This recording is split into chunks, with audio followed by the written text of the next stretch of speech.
नमस्कार दोस्तों, आज जो सांसद हैं हमारे, जो विधायक है पूरे देश के, उन पर, उनकी सिक्योरिटी पर, उनकी तनख्वाह पर, उनके टीएडीए पर कितना खर्चा होता है। तो सरदार जितेश हिंदुस्तानी भाई के साथ हैं और गाड़ी ड्राइव कर रहे हैं और मैं आपको बताऊंगा। दोस्तों अंत तक बने रहिए वीडियो के साथ कि जो हमारा एक सांसद बनता है, एक विधायक बनता है, पूरे देश में कितने सांसद बनते हैं, एमएलसी, और उन सब पर लगभग कितना खर्चा, कितना पैसा लगता है, कितना खर्च होता है। तो दोस्तों भारत में कुल जो विधायक हैं, एमएलए हैं, वो 4120, और जबकि जो एमएलसी हैं वो 462 एमएलसी हैं। कुल मिलाकर एमएलसी और एमएलए की संख्या जो है वो 4582 है। अब इनके 200 वेतन की बात कर लेते हैं। वेतन यानी तनख्वाह, सैलरी, इन जो सांसद एमएलसी उनको कितनी मिलती है, जिस हर सांसद, हर विधायक को दोस्तों 2 लाख रुपए महीने तनख्वाह, सैलरी मिलती है दोस्तों।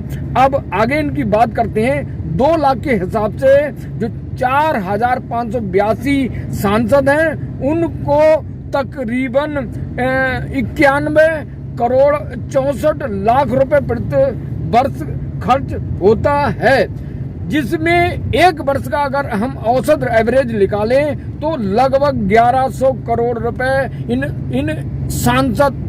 इन विधायकों, एमएलसी पर पूरे देश में खर्च होता है। अब आगे चलते हैं दोस्तों।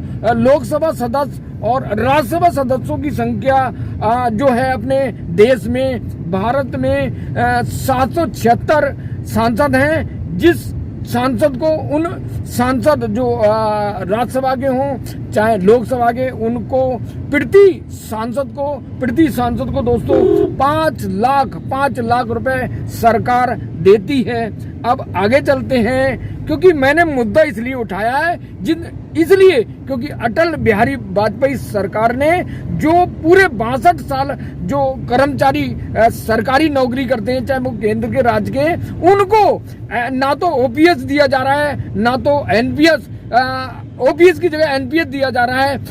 अब एनपीएस पर जो कर्मचारी संगठन है वो नाराज है, वो इसके पक्षधर नहीं है, क्योंकि एनपीएस जो शेयर मार्केट से जुड़ा हुआ है और शेयर मार्केट का कोई भरोसा नहीं होता है। इसलिए जो कर्मचारी संगठन है देश के, वह एनपीएस के पक्ष में नहीं। इसलिए सरकार ने एक मौका पर चौका मारते हुए यूपीएस लाई है, और वो यूपीएस यूनिफाइड पेंशन स्कीम है, वो आगे बताएंगे। पहले हम ये बताने की कोशिश कर रहे हैं दोस्तों कि जो सरकार ने जो सांसद और विधायकों पर कितना पैसा खर्च होता है मैं आगे बता चुका हूं। अब आपको ये बताएंगे कि जो सांसद कुल जो 776 सांसद हैं लोकसभा, राज्यसभा के, उनको मैंने बताया 5 लाख प्रति जो महीना वेतन दिया जाता है, सैलरी दी जाती है। अब इन सांसदों का कुल वेतन एक माह का 38 करोड़ 80 लाख है दोस्तों। अगर एक साल की बात करें तो इनको कुल 465 करोड़ 60 लाख रुपए वेतन दिया जाता है। अब आगे चलते दोस्तों। भारत के विधायक, सांसद के पीछे भारत के प्रतिवर्ष जो है 15 अरब 65 करोड़ और 30 लाख रुपए खर्च होता है इन सांसद विधायकों पर। जबकि हमारे कर्मचारी जो ओपीएस की मांग कर रहे हैं, ओपीएस नहीं देने के मूड में सरकार बार बार पैतरा बदलती है, और सरकार किसी, जो केंद्र सरकार है वो किसी की नहीं मानती है, और इसी कारण सरकार खतरे में है। क्योंकि सरकार के जो खंभ हैं, सरकार के जो घटक हैं, नीतीश कुमार और दूसरे चंद्रबाबू नायडू, क्योंकि वह जो मुद्दा है महत्वपूर्ण, जो वक्त संपत्ति है, उस पर अलग थलग दिख रहे हैं, और यही मुद्दा मोदी सरकार को नुकसान पहुंचा सकता है, गिरा सकता है, और दोनों सरकारें, चाहे वो बिहार की सरकार हुई, चाहे वो आंध्र प्रदेश की सरकार हुई, चंद्रबाबू नायडू की सरकार हुई, दोनों मुसलमान के पक्षधर हैं। अब भारतीय जनता पार्टी मुस्लिम के पक्षधर नहीं है और इसी कारण सरकार खतरे में है और वह जानबूझकर कर्मचारियों को, राज्य सरकार, केंद्र सरकार के कर्मचारियों को पेंशन जो ओपीएस नहीं दे रही है, इसलिए उनने यूपीएस लाई है।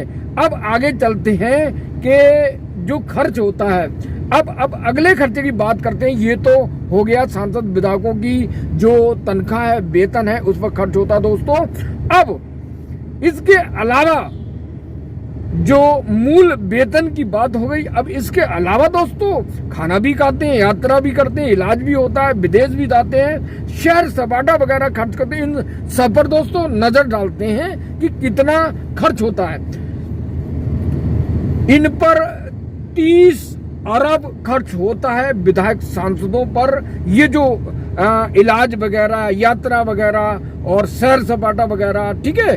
और अब आगे चलते हैं कि इनकी सुरक्षा में दोस्तों मैंने आपको ये जो बता रहा हूं मैं दोस्तों कि इसमें एक विधायक की सुरक्षा के लिए 2 बॉडीगार्ड और 1 सेक्शन बॉडीगार्ड होता है।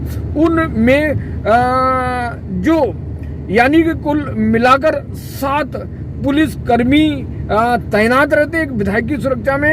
अब एक जो विधायक होता है उसके 7 पुलिस कर्मी जो तैनात रहते हैं उसकी सेवा में 25,000 रुपए एक व्यक्ति को सरकार तनख्वाह देती है, जिसका लगभग 1,75,000 रुपए होता है। ये वेतन इनकी सुरक्षा में दिया जाता है।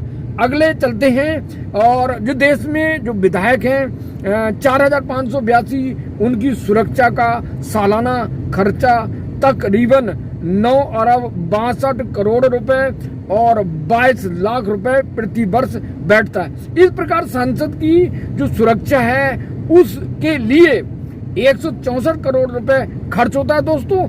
अगर कोई वीआईपी कैबिनेट मंत्री है, प्रधानमंत्री है और मुख्यमंत्री है, उनको जो स्पेशल होते हैं जो प्रतिनिधि और सरकार के जो मंत्री होते हैं, उनको जेड प्रेस की सुरक्षा दी जाती है। अब जेड प्रेस की जो सुरक्षा दी जाती है उनमें तकरीबन सबसे पहले प्रधानमंत्री की बात करते हैं। सब प्रधानमंत्री की जो जेड प्रेस की सुरक्षा, उसमें 16,000 जवान तैनात हैं। इनका खर्चा दोस्तों, इनका खर्चा लगभग 776 करोड़ रुपए बैठता है सिर्फ प्रधानमंत्री नरेंद्र मोदी की जेड प्रेस की सुरक्षा में 776 करोड़ रुपए खर्च बैठता है।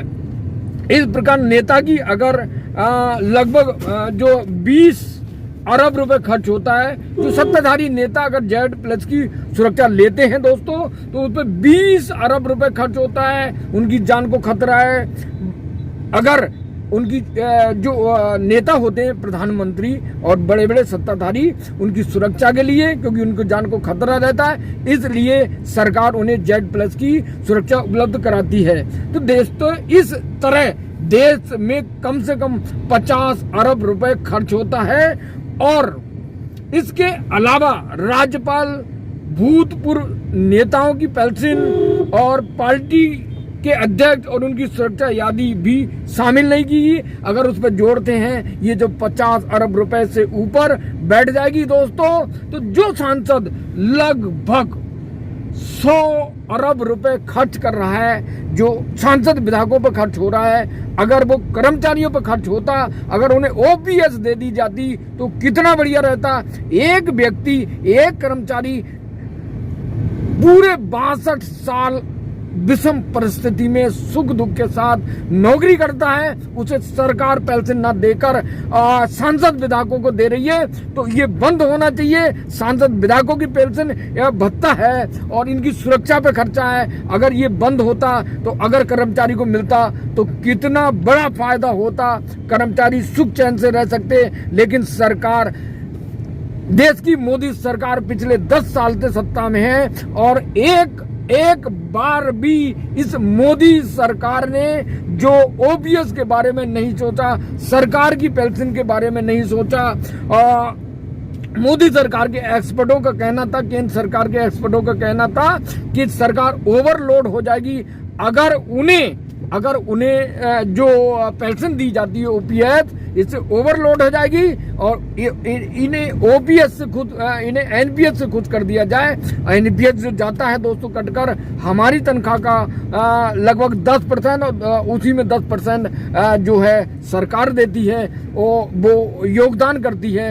अब उसके बाद जो हमारा पैसा कट कर जाता है, उस पैसे की मिलने की कोई गारंटी नहीं, उस पर पेंशन मिलने की गारंटी नहीं, क्योंकि सरकार जो लगातार उस पैसे को जो शेयर मार्केटिंग उसमें लगाती है। तो दोस्तों हम अच्छे से जानते हैं, हर कर्मचारी अच्छे से जानता है कि अगर जो पैसा शेयर मार्केटिंग में लगता है उसकी मिलने की गारंटी नहीं होती है, और इसी बॉन्ड पर साइन करवा चुके हैं, क्योंकि जो हमें पेंशन मिलेगी उसकी कोई गारंटी नहीं, और जब पेंशन नहीं मिलेगी उसका कोई अता पता नहीं है। इसलिए ओपीएस की मांग कर रहे हैं, क्योंकि जो तनख्वाह मिलती है और जो रिटायर होता है उसका 50% कर्मचारी को दिया जाता है। तो सरकार यूपीएस ले आई, यूनिफाइड पेंशन स्कीम ले आई है। तो अब इस यूनिफाइड स्कीम जनता के हित के लिए होगी, क्या होगी। और मेरे साथ जुड़े रहिए। तो आपने किस तरह देखा एक सांसद विधायक पर